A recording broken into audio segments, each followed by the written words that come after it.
So in many ways, the image of the white woman was constructed upon and through that of the black woman, and here's how. If you consider the ways in which images of women of color began reaching Europe from the 15th century onwards, let's say from the time that explorers started fanning out from Europe onto other parts of the world, leading to a period of colonization and imperialism, then it isn't hard to see how the black female body was set up as the opposite of the white female body. As you can see from this image, the case of the Hottentot Venus was only the most notorious of the ways in which the black woman's body was seen as ugly and grotesque.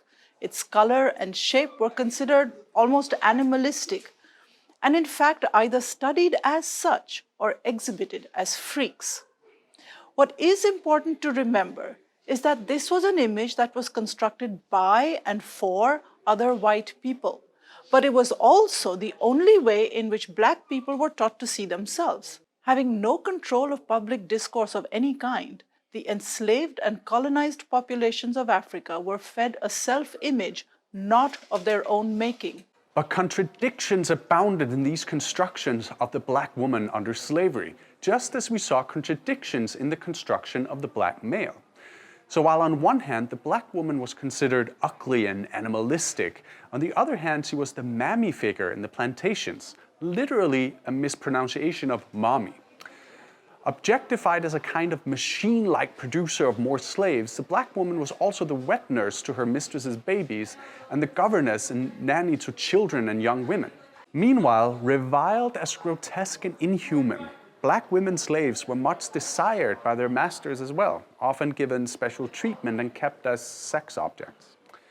And all this, the common factor is that of objectification, whether as freak of scientific curiosity, machine-like producer of slaves, wet nurse for babies, object of desire, or governess. The white woman, therefore, was the opposite of all these things. She was beautiful because she was white, object of love rather than lust, mistress rather than slave, rational and religious rather than passionate and heathen. One of the best literary representations of this alterity is to be found in Charlotte Bronte's Jane Eyre. Here is a scene where Jane Eyre, the young English woman, is contrasted with Bertha Mason, a mixed-race woman from the Caribbean islands. If you can, read the book, but for our purposes, this extract is enough to demonstrate how the image of the white woman could not have existed without that of the black.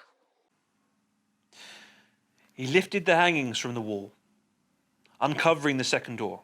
This too he opened.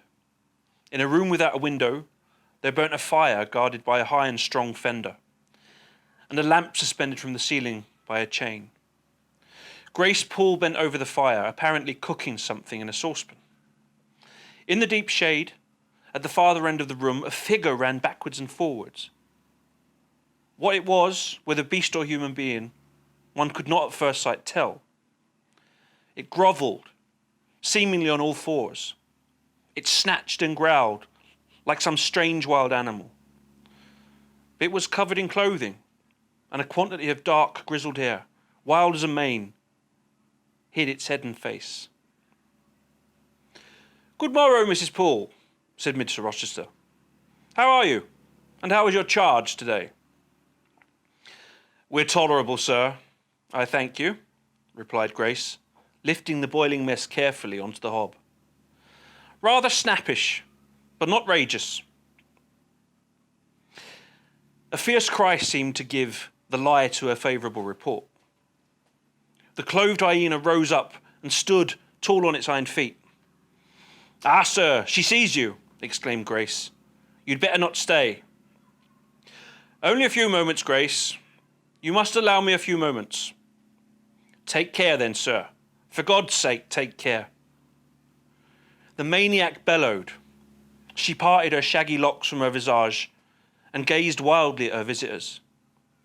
I recognised well that purple face, those bloated features. Mrs. Poole advanced. "Keep out of the way," said Mr. Rochester, thrusting her aside. "She has no knife now, I suppose, and I'm on my guard." One never knows what she has, sir. She is so cunning. It is not in mortal discretion to fathom her craft. We had better leave her, whispered Mason. Go to the devil, was his brother-in-law's recommendation. Where? Cried Grace. The three gentlemen retreated simultaneously. Mr. Rochester flung me behind him. The lunatic sprang and grappled his throat viciously and laid her teeth to his cheek. They struggled. She was a big woman, in stature almost equalling her husband, and corpulent besides. She showed virile force in the contest. More than once she almost throttled him, athletic as she was. He could have settled her with a well-planted blow, but he would not strike. He would only wrestle. At last, he mastered her arms. Grace Poole gave him a cord, and he pinioned them behind her. With more rope, which was at hand, he bound her to the chair. The operation was performed amidst the fiercest yells and the most convulsive plunges. Mr. Rochester then turned to the spectators. He looked at them with a smile, both acrid and desolate. That is my wife, said he. Such is the sole conjugal embrace I am ever to know. Such are the endearments which are to solace my leisure hours. And this is what I wish to have, laying his hand on my shoulder. This young girl, who stands so grave and quiet at the mouth of hell, looking collectedly at the gambols of a demon. I wanted her just as a change after that fierce ragout. Wooden Briggs, look at the difference. Compare these clear eyes with the red balls there yonder. This face with that mask. This form with that bulk. Then judge me, priest of the gospel, a man of the law, and remember, with what judgment ye judge, ye shall be judged. Off with you now. I must shut up my prize.